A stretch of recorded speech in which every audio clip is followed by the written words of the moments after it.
Friends, എല്ലാവർക്കും നമസ്കാരം. നമ്മുടെ ഇഷ്ട പരമ്പരയുടെ പുതുപുത്തൻ വിശേഷങ്ങളിലേക്ക് ഏവർക്കും സ്വാഗതം. എല്ലാവർക്കും നല്ലൊരു ദിവസമാകട്ടെ എന്ന് ആശംസിച്ചുകൊണ്ട് തന്നെ നമുക്ക് വിശേഷങ്ങളിലേക്ക് കടക്കാട്ടോ.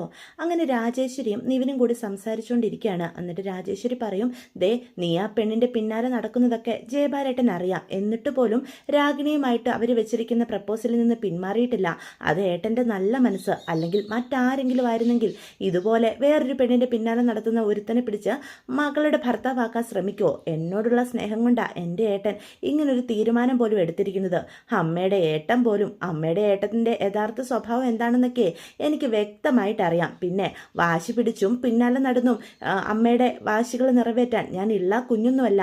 പ്രായപൂർത്തിയായ ഒരു പൗരന ആരെ കല്യാണം കഴിക്കണം, ആരുടെ കൂടെ ജീവിക്കണമെന്നൊക്കെ തീരുമാനിക്കാനുള്ള പ്രായവും പക്വതയും ഒക്കെ എനിക്കായിട്ടുണ്ട് എന്ന് പറയാം. നിവിൻ, നീ എന്താ പറഞ്ഞത്? നിന്റെ ജീവിതത്തിൽ എനിക്ക് ഒരു സ്ഥാനവും ഇല്ലെന്നോ? അങ്ങനെ ഞാൻ പറഞ്ഞിട്ടില്ലമ്മേ. അമ്മയുടെ വാശി എന്നിൽ അടിച്ചേൽപ്പിക്കാനുള്ള അധികാരം അമ്മയ്ക്കില്ലെന്ന് മാത്രമേ ഞാൻ പറഞ്ഞിട്ടുള്ളൂ എന്നും പറഞ്ഞ നിവിനകത്തേക്ക് കയറി പോവാണ് കേട്ടോ. രാജേശ്വരിക്ക് അത് കേൾക്കുമ്പോൾ വളരെ ദേഷ്യം തോന്നുവാണ്.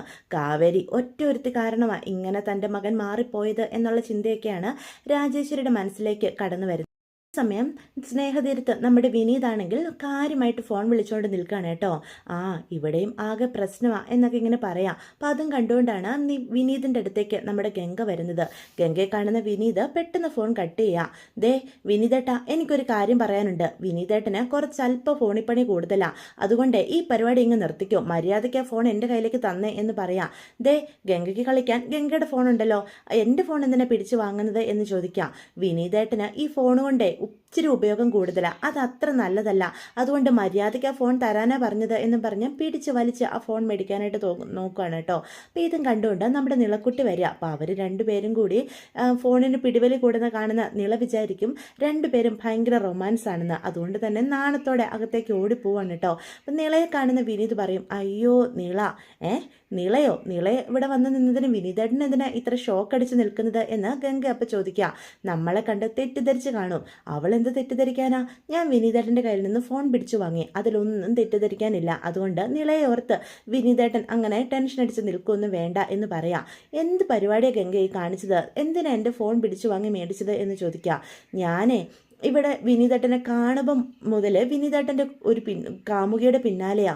കാമുകിയുടെ പിന്നാലെയോ? ദേ ഗംഗെ, അനാവശ്യം പറയരുത് കേട്ടോ. ഏത് കാമുകി എന്ന് ചോദിക്കാം. നിവിനാണല്ലോ വിനീതേട്ടൻ്റെ കാമുകി. എപ്പോഴും വിനീതേട്ടനും നിവിനും ചക്കരയും അടയും പോലെ ഒരുമിച്ചാണ് കാണുന്നത്. നിവിൻ ഈ കുടുംബത്തിലെ ഓരോ കാര്യത്തിനും വിനീതേട്ടൻ്റെ കൂടെ കയറി ഇറങ്ങിയപ്പോൾ ഞാൻ കരുതിയത് നിങ്ങൾ തമ്മിലുള്ള സൗഹൃദം കൊണ്ടാണെന്ന്. പക്ഷേ അവൻ്റെ മനസ്സിൽ മറ്റു പല ചിന്തകളും ഉണ്ടെന്ന് എനിക്ക് ഇന്നലെയല്ലേ മനസ്സിലായത് എന്ന് പറയാണ്. അത് നിവിൻ എന്ത് തെറ്റ് ചെയ്തിട്ടാ ഗംഗെ ഇങ്ങനെയൊക്കെ പറയുന്നത്? അവൻ എത്ര നല്ലവനാണെന്ന് അറിയാവോ? നമ്മുടെ കല്യാണം നടക്കാൻ പോലും കാരണം ആരാ? അവനല്ലേ എന്ന് ചോദിക്കാം. അതൊക്കെ ശരി തന്നെയാണ്, പക്ഷേ ഓരോ കാര്യത്തിനും സഹായമായിട്ട് ഇവിടെ നിൽക്കുമ്പം അവൻ്റെ മനസ്സിൽ എന്തായിരുന്നുവെന്ന് വിനീതേട്ടൻ ചിന്തിച്ചിട്ടുണ്ടോ? വിനീതേട്ട, ഇത് 6 പെണ്ണുങ്ങൾ മാത്രമുള്ള ഒരു കുടുംബമാണ്. എൻ്റെ കല്യാണം കഴിഞ്ഞു, എൻ്റെ താഴെ കല്യാണപ്രായമായ 2 അനിയത്തിമാരുണ്ട്.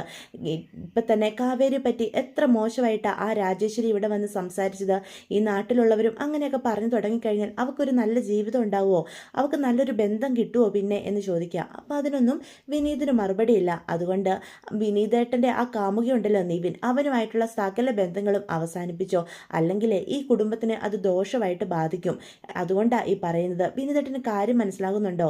ഈ കുടുംബത്തിലെ ഇപ്പം കാരണവരുടെ സ്ഥാനത്താണ് വിനീതേട്ടൻ ഒരു തെറ്റും ചെയ്യാൻ പാടില്ല. വിനീതേട്ടൻ വേണം കാവേരിയെയും നിവിനെയും പറഞ്ഞു മനസ്സിലാക്കാൻ എന്ന് പറയാണ്. ഗംഗ, നീ എന്തൊക്കെയാ ഈ പറയുന്നത് എന്ന് ചോദിക്കാം. പെട്ടെന്ന് വിനീതൻ്റെ ഫോൺ എടുത്ത് നോക്കുക. വിനീതേട്ടൻ ഫോൺ വിളിച്ചത് നിവിനെ അല്ലായിരുന്നോ, അമ്മയായിരുന്നോ എന്ന് ചോദിക്കുക. അതെ, ഞാൻ അമ്മയായിട്ട് സംസാരിച്ചുകൊണ്ട് നിൽക്കുമായിരുന്നു. അപ്പച്ചിയായിട്ട് സംസാരിച്ചുകൊണ്ട് നിന്നെങ്കിൽ പിന്നെ എന്തിനാ ഫോൺ കട്ട് ചെയ്തത് എന്നെ കണ്ടപ്പോൾ എന്ന് ചോദിക്കാം. അത് പിന്നെ അല്ലെങ്കിൽ തന്നെ ഗംഗ എപ്പോഴും പറയാറില്ലേ വിനീതേട്ടൻ്റെ മനസ്സ് ഇപ്പോഴും സങ്കീർത്തനത്തിൽ തന്നെയാണെന്ന്. അങ്ങനെ ഒരിക്കൽ കൂടി ഗംഗയെ കൊണ്ട് പറയിപ്പിക്കണ്ടെന്ന് കരുതിയാ ഞാൻ പെട്ടെന്ന് ഫോൺ വിളിച്ചത്. അല്ല, എന്തിനാ അപ്പച്ചി ഫോൺ വിളിച്ചത്? എന്തെങ്കിലും പ്രശ്നമുണ്ടോ എന്ന് ചോദിക്കാം. അവിടെ ആകെ പ്രശ്നമോ ഗംഗെ. അളിയനും ഗീതച്ചയും വീണ്ടും വന്നിട്ടുണ്ട്. 3 ലക്ഷം രൂപ കൊടുക്കണമെന്ന് പറഞ്ഞ് വളരെ വാശിയില്ല എന്ന് പറയാം. ഈ ഗീതച്ചയ്ക്കെങ്കിലും സ്വന്തം കുടുംബത്തിലെ അവസ്ഥ മനസ്സിലാക്കിയാൽ എന്താ? വീണ്ടും വന്ന് കാശ് ചോദിക്കുന്നോ? അവർക്ക് കിട്ടിയതൊന്നും പോരെ എന്ന് ചോദിക്കുക. എന്നിട്ട് അപ്പച്ചി ഇപ്പോൾ എവിടെയാ? അമ്മയ്ക്ക് പേടിയാണത്രേ അവരുടെ കൂടെ ആ വീട്ടിൽ നിൽക്കാൻ. രാവിലെ തന്നെ കാശെടുക്കാനായിട്ട് അമ്മ ബാങ്കിലേക്ക് പോയതാ. അതിന് അപ്പച്ചിയുടെ കയ്യിൽ പൈസയൊക്കെ ഉണ്ടോ? ആ, അമ്മ ഈ പെൻഷൻ കിട്ടിയ കാശും പണിത് കിട്ടുന്ന കാശും ഒക്കെ കൊണ്ട് ബാങ്കിലാണ് സൂക്ഷിച്ചിരിക്കുന്നത്. വീട്ടിൽ പൈസയൊന്നുമില്ല, ബാങ്കിലുണ്ട്. എന്ത് ചെയ്യണമെന്നറിയാതെ പേടിച്ച് വരച്ച പാവം അവിടെ നിൽക്കുക. അത് പറഞ്ഞുകൊണ്ട് നിന്നപ്പോഴാണ് ഗംഗ ഇങ്ങോട്ട് വന്നത് എന്ന് പറയാം. എന്നോട് വീട്ടിലേക്കൊന്ന് ചെല്ലാനാ പറയുന്നത് എന്ന് ഗംഗയെ ഒളിക്കണ്ടിട്ട് നോക്കിക്കൊണ്ടാ വിനീത് പറയുന്നത് കേട്ടോ. വീട്ടിലെ കാര്യങ്ങൾ പറഞ്ഞാൽ ഗംഗയ്ക്ക് അത് ഇഷ്ടക്കേടാകുമോ എന്നൊരു പേടി വിനീതിൻ്റെ മനസ്സിലുണ്ട്. എന്നിട്ട് വിനീതേട്ടൻ എന്താ പറഞ്ഞത് അപ്പച്ചിയോട് എന്ന് ചോദിക്കുക.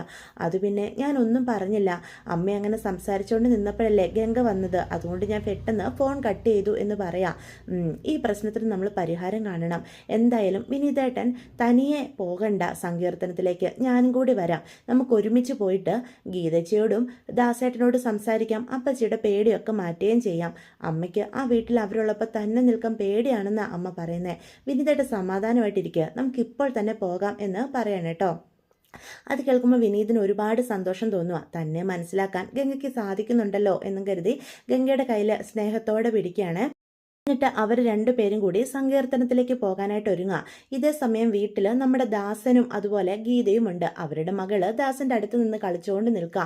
അച്ഛ, എനിക്കൊരു കാര്യം ചോദിക്കാനുണ്ട്. അച്ഛൻ എന്നെ ഏത് സ്കൂളിലാണ് വിടുന്നത്? അമേരിക്കയിലുള്ള സ്കൂളിലേക്കാണോ അയക്കാൻ പോകുന്നത് എന്ന് ചോദിക്കുക. എൻ്റെ പൊന്നു കൊച്ചേ, അതൊക്കെ അച്ഛൻ പിന്നെ പറയാം. എൻ്റെ മോളെ അമേരിക്കയിലുള്ള സ്കൂളിൽ വിടണോ അതോ നാട്ടിലുള്ള സ്കൂളിൽ വിട്ട് പഠിപ്പിക്കണമെന്ന്. നീ ഇപ്പം അടങ്ങിപ്പോയി അവിടെ ഇരുന്ന് കളിക്ക്, അച്ഛനെ കഴുത്ത് തിരിക്കാൻ പോലും പറ്റില്ല എന്ന് പറയാം. ഇതേ സമയം ഗീതയാണെങ്കിൽ കാപ്പിയൊക്കെ ഇട്ടുകൊണ്ട് വരിക. എൻ്റെ ഗീതേ, നീ ഇത്രയും സമയം എവിടെ പോയി കിടക്കുമായിരുന്നു എന്ന് ചോദിക്കുക. എൻ്റെ പൊന്നു ദാസേട്ടാ, ചുക്ക് എവിടെയാണെന്ന് അമ്മയെ വിളിച്ച് ചോദിച്ചിട്ട് അറിഞ്ഞാലല്ലേ എനിക്ക് കാപ്പി ഇടാൻ പറ്റുള്ളൂ എന്ന് പറയാം. ഓ, എന്നിട്ട് കിട്ടിയോ ചുക്ക്? ചുക്ക് കിട്ടി, അതുകൊണ്ടല്ലേ ഞാൻ ഇതുമായിട്ട് വന്നത്. അമ്മയെ വിളിച്ചപ്പോഴാണെങ്കിൽ അമ്മ ഏതോ സമരക്കാരുടെ ഇടയിലാണ്, പറയുന്നതൊന്നും തിരിയുന്നുമില്ല. അല്ല, നിന്റെ അമ്മ ബാങ്കിലേക്ക് പോവാണെന്നും പറഞ്ഞല്ലേ ഇവിടുന്ന് ഒരുങ്ങിക്കെട്ടി ഇറങ്ങിയത്? എന്നിട്ട് അവരെന്തിനാ കണ്ട സമരത്തിലൊക്കെ പോയി നിൽക്കുന്നത് എന്ന് ചോദിക്കുക. എനിക്കറിയത്തില്ല, അമ്മ ബാങ്കിൻ്റെ പരിസരത്ത് വല്ലതും ആയിരിക്കും സമരം, അതുകൊണ്ടാകും അങ്ങനെ ശബ്ദം കേൾക്കുന്നത് എന്ന് പറയാം. ഓ, എനിക്കൊക്കെ എത്ര കൂട്ടുകാരന്മാരുണ്ടെന്നോ. അവരൊക്കെ ഭാര്യ വീട്ടിൽ നിന്ന് കാശ് മേടിച്ച് സുഖമായിട്ട് ജീവിക്കുന്ന കേൾക്കുമ്പം എനിക്ക് രോമാഞ്ചം വരും. എനിക്കും ഒരു ഭാര്യയുണ്ട്. സ്വന്തം വീട്ടിൽ നിന്ന് 10 പൈസ കൈക്കലാക്കാനുള്ള കഴിവ് നിനക്ക് കൊണ്ടോടി എന്ന് ചോദിക്കുക. ദേ ദാസേട്ട, അനാവശ്യം പറയരുത് എന്നപ്പ പറയാം. ഞാൻ ഉള്ള കാര്യമോ പറഞ്ഞത്. നിനക്ക് കഴിവുണ്ടായിരുന്നെങ്കിലേ ഞാൻ ഇവിടെ വന്ന് ഇങ്ങനെ നിന്റെ അമ്മയുടെ കാല് പിടിക്കേണ്ട എന്തെങ്കിലും ആവശ്യം വരുമായിരുന്നോ? നീ തന്നെ നിന്റെ അമ്മയുടെ കയ്യിൽ നിന്ന് സകല കാശും പറ്റിയേനെ എന്ന് പറ.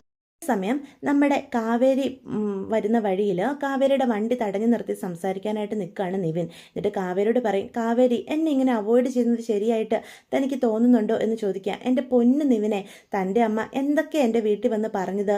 തൻ്റെ അമ്മാവനുണ്ടല്ലോ, ഞങ്ങൾ പോകുന്ന വഴിയിലെല്ലാം ഒരു തടസ്സമായിട്ട് അയാൾ എനിക്ക് ശല്യമായിട്ട് മാറിയിരിക്കുക. ഇപ്പം വീട്ടിൽ വന്ന് പ്രശ്നം ഉണ്ടാക്കാൻ തൻ്റെ അമ്മയും തുടങ്ങിയിരിക്കുക.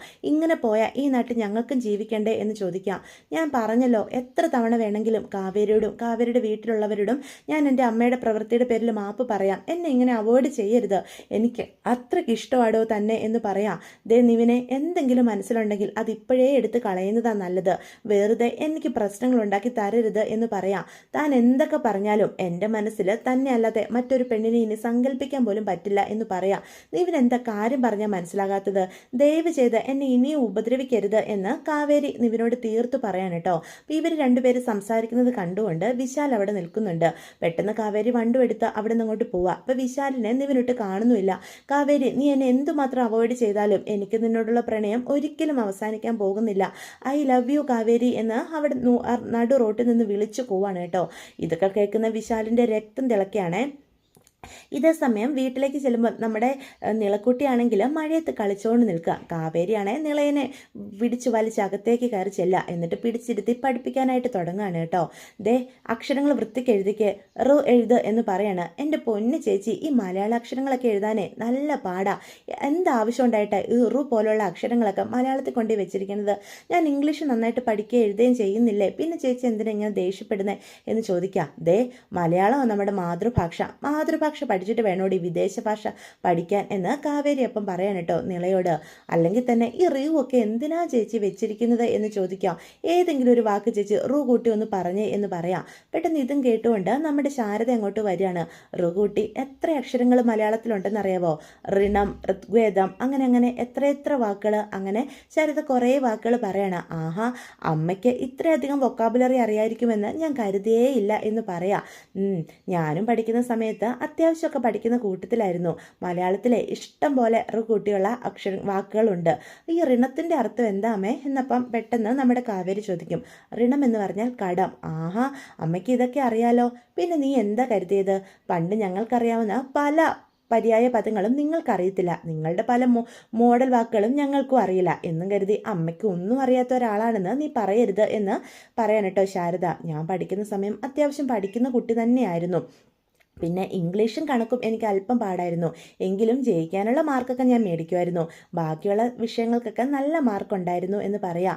അപ്പം അമ്മ എത്ര വരെ പഠിച്ചു എന്ന് കാവേരി ചോദിക്കുകയാണ്. പഠിത്തമൊക്കെ പഠിച്ചിട്ടുണ്ട്, പക്ഷെ സർട്ടിഫിക്കറ്റ് ആയിട്ടൊന്ന് കയ്യിൽ കിട്ടാൻ 10ാം ക്ലാസ് തികയ്ക്കാൻ എനിക്ക് പറ്റിയില്ല. 9ാം ക്ലാസ്സിൽ പഠിക്കുമ്പോഴാണ് എൻ്റെ അമ്മ മരിക്കുന്നത്. പിന്നെ പെൺകുട്ടികൾ മുന്നോട്ട് പഠിച്ചിട്ട് ഒരു കാര്യമില്ല എന്നുള്ള ചിന്താഗതിക്കാരായിരുന്നു എൻ്റെ വീട്ടുകാരും ബന്ധുക്കളും ഒക്കെ. അതുകൊണ്ട് എൻ്റെ പഠിത്തം അതോടുകൂടി തീർന്നു. പിന്നെ അടുക്കളപ്പുറത്തുള്ള അടുപ്പിലായിരുന്നു അമ്മ പഠിച്ചത് മുഴുവനും എന്ന് പറയാം. അപ്പം ശാരദയ്ക്ക് ഭയങ്കര സങ്കടം വരും കേട്ടോ പഴയ കാര്യങ്ങളൊക്കെ ഓർക്കുന്നത്. എന്നിട്ട് പെട്ടെന്ന് പറയും, ഞാനേ പഠിച്ചുകൊണ്ടിരുന്ന സമയത്ത് കവിതകളൊക്കെ എഴുതുമായിരുന്നു. ഹോ മൈ ഗോഡ്, ഞങ്ങളുടെ അമ്മ കവിതയൊക്കെ എഴുതുമായിരുന്നു എന്നുള്ളത് പുതിയൊരു അറിവാണല്ലോ എന്ന് കാവേരി അപ്പോൾ പറയാം. നീ എന്താ എന്നെപ്പറ്റി കരുതിയത്? ഞാൻ ഒരുപാട് കവിതകളൊക്കെ എഴുതിയിട്ടുണ്ട്. എനിക്ക് സ്കൂളിൽ പഠിച്ചുകൊണ്ടിരുന്നപ്പോൾ പ്രൈസൊക്കെ കിട്ടിയിട്ടുമുണ്ട് എന്ന് പറയാം. അമ്മ എഴുതിയ ഒരു കവിത ഒന്ന് ചൊല്ലിയേ, ഞങ്ങളൊന്ന് കേൾക്കട്ടെ എന്ന് കാവേരി പറയണം. ദേ, എന്നെ കളിയാക്കരുത്. ഇല്ലമ്മേ, അമ്മ ചെല്ല്, അമ്മയുടെ കഴിവ് ഞങ്ങളൊന്ന് അറിയട്ടെ എന്ന് പറയാം. അപ്പോൾ പഴയ കവിതകളൊക്കെ ഓർത്തെടുക്കാനായിട്ട് ശാരദ ഇങ്ങനെ ശ്രമിക്കുവാണ് കേട്ടോ. പെട്ടെന്നാണ് പരിപ്പ് കരിയുന്ന മണം വരുന്നത്. അയ്യോ, എൻ്റെ പരിപ്പ് കരിഞ്ഞു എന്ന് പറഞ്ഞ് ശാരദ എഴുന്നേറ്റ് ഓടുക. അമ്മ പോയി എന്ന് അപ്പോൾ നിള പറയാണ് കേട്ടോ. രണ്ടുപേരും കൂടി ചിരിച്ചുകൊണ്ട് ശാരദ പോയ വഴിയിൽ ഇങ്ങനെ നോക്കി നിൽക്കാം. ഇതേ സമയം കുറേ സമയമായിട്ടും സുജാത കാശുമെടുത്ത് വരാത്തത് കൊണ്ട് തന്നെ ദാസൻ പുറത്തിറങ്ങി സുജാത വരുന്നത് നോക്കി നിൽക്കുക. എടി, നിന്റെ അമ്മ എന്താ ഇതുവരെ വരാത്തത്?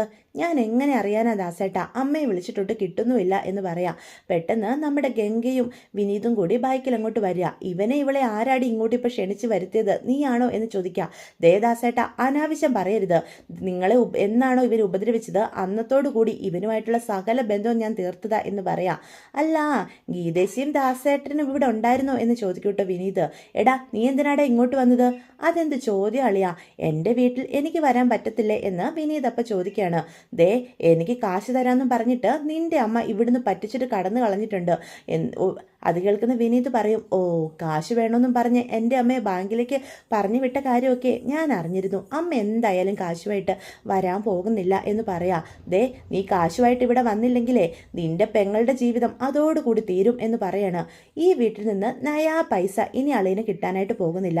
ഇവക്ക് കൊടുക്കേണ്ടതൊക്കെ അന്തസ്സായിട്ട് കൊടുത്തിട്ട് തന്നെയാണ് ഇവളെ ഇറക്കി വിട്ടത്, അല്ലേടി ചേച്ചി എന്ന് ചോദിക്കുകയാണ്. ദേ വിനീത്, നീ എൻ്റെ ദാസേട്ടനെ ഒരുപാട് ഉപദ്രവിച്ചിട്ടുണ്ട്. എന്നിട്ടും എൻ്റെ ദാസേട്ടൻ എന്നെ തിരിച്ച് ഉപദ്രവിക്കുക പോലും ചെയ്തില്ല. അത് ആ മനുഷ്യൻ്റെ നല്ല മനസ്സാ എന്ന് പറയാൻ കേട്ടോ. അതെ അതെ, നീ എന്നോട് ചെയ്തതിനെ നിന്റെ പെങ്ങളോട് ഞാൻ ചെയ്യാനിരുന്നെങ്കിൽ നടുവൊടിഞ്ഞ് പെങ്ങളിപ്പം നിന്റെ വീട്ടിൽ വന്ന് കിടന്നേനെ എന്ന് പറയാം. കല്യാണം കഴിച്ച് വിട്ട് കഴിഞ്ഞാൽ ഭാര്യയെ നോക്കേണ്ട ഉത്തരവാദിത്വമേ ഭർത്താവിന് തന്നെയാ. പിന്നെ ഒരു കാര്യം, നടുവൊടിച്ച് അവളെ ഇട്ട് കഴിഞ്ഞാൽ വേണ്ട തൈലവും കഷായവും ഒക്കെ മേടിച്ച് അവളെ നോക്കേണ്ട ഉത്തരവാദിത്വം ആർക്കാ? ദാസൻ അളിയന് തന്നെയാ. അതുകൊണ്ടാ ദാസൻ അളിയൻ അത് ചെയ്യാത്തതെന്ന് എനിക്ക് വ്യക്തമായിട്ട് അറിയാം. പിന്നെ 10 പൈസ ഈ വീട്ടിൽ നിന്ന് കിട്ടുമെന്ന് കരുതിയിട്ടാണെങ്കിൽ രണ്ടുപേരും ഇവിടെ വന്ന് നിൽക്കണ്ട എന്ന് പറയാണ്. നീ എന്തു പറഞ്ഞടാ? ഇവിടുന്ന് കാശും മേടിച്ചുകൊണ്ട് എങ്ങനെ പോകണമെന്ന് എനിക്കറിയാം. ദാസനൊരു കാര്യം ഉദ്ദേശിച്ചിട്ടുണ്ടെങ്കിൽ അത് നടപ്പിലാക്കാനുള്ള കഴിവ് ഈ ദാസനുണ്ടടാ. ഭാര്യ വീട്ടിൽ പോയി അട്ടിപ്പേർ കിടക്കുന്ന നിനക്കൊന്നും അത് പറഞ്ഞാൽ മനസ്സിലാകത്തില്ലടാ എന്ന് പറയണം കേട്ടോ. അത് കേൾക്കുന്ന വിനീതിന് നല്ല ദേഷ്യം വരിക. ദാസൻ്റെ ഉളുക്കിയിരിക്കുന്ന കഴുത്തിൽ ഒന്നുകൂടി കയറി പിടിക്കുകയാണ് കേട്ടോ. വീടടാ, എൻ്റെ ദാസേട്ടനെ ഉപദ്രവിക്കാൻ നിനക്ക് എന്ത് അർഹതയുണ്ടടാ എന്ന് ഗീതേച്ചി ചോദിക്കുകയാണ് കേട്ടോ. അത് കേൾക്കുമ്പോൾ ഗീതേച്ചിക്ക് ഇതൊന്നും കേട്ടിട്ട് ഒന്നും തോന്നുന്നില്ലേ? ഒന്നും തോന്നുന്നില്ല. എൻ്റെ ദാസേട്ടനെ അന്തസ്സുള്ളവനാടാ. ദാസേട്ടൻ ഇവിടെ വന്ന് പൈസ ചോദിച്ചതൊന്നും ഞങ്ങൾക്ക് വിദേശത്ത് പോയി സുഖിക്കാനോ ടൂറ് പോകാനോ ഒന്നുമല്ല. ദാസേട്ടൻ്റെ പെറ്റ് തള്ള സ്വർണ്ണമ്മ ആശുപത്രിയിൽ അവശ്യ നിലയിൽ കിടക്കുക. ഒരു വലിയ ഓപ്പറേഷൻ ചെയ്യേണ്ടതുണ്ട്. അതിന് കാശ് വേണം. അതിനു വേണ്ടിയാടാ എൻ്റെ വീട്ടിൽ വന്ന് കാശ് ചോദിച്ചത്. എൻ്റെ കൂടി അനുവാദത്തോടു കൂടിയാ ദാസേട്ടൻ ഇവിടെ വന്ന് ചോദിച്ചത്. അതിലൊരു തെറ്റുണ്ടെന്ന് എനിക്ക് തോന്നുന്നില്ല എന്ന് വിനീതിനോട് ദേഷ്യപ്പെട്ട് പറയാൻ കേട്ടോ. അപ്പം അമ്മയ്ക്ക് അസുഖമാണെന്നൊക്കെ കേൾക്കുമ്പോൾ വിനീതിൻ്റെ മനസ്സും ഒന്ന് ആർദ്രമാകുക. അതോടുകൂടി ഇന്നത്തെ എപ്പിസോഡും അവസാനിക്കണം. അപ്പോൾ ഇതൊക്കെയാണ് ഇന്നത്തെ വിശേഷങ്ങളെ. വീഡിയോ ഇഷ്ടപ്പെട്ടുവെങ്കിൽ ചാനൽ സബ്സ്ക്രൈബ് ചെയ്യാൻ മറക്കരുത്, ലൈക്ക് ചെയ്യാനും മറക്കരുത്, നിങ്ങളുടെ അഭിപ്രായങ്ങൾ കമൻസ് വഴി എന്നെ അറിയിക്കാനും മറക്കരുത്.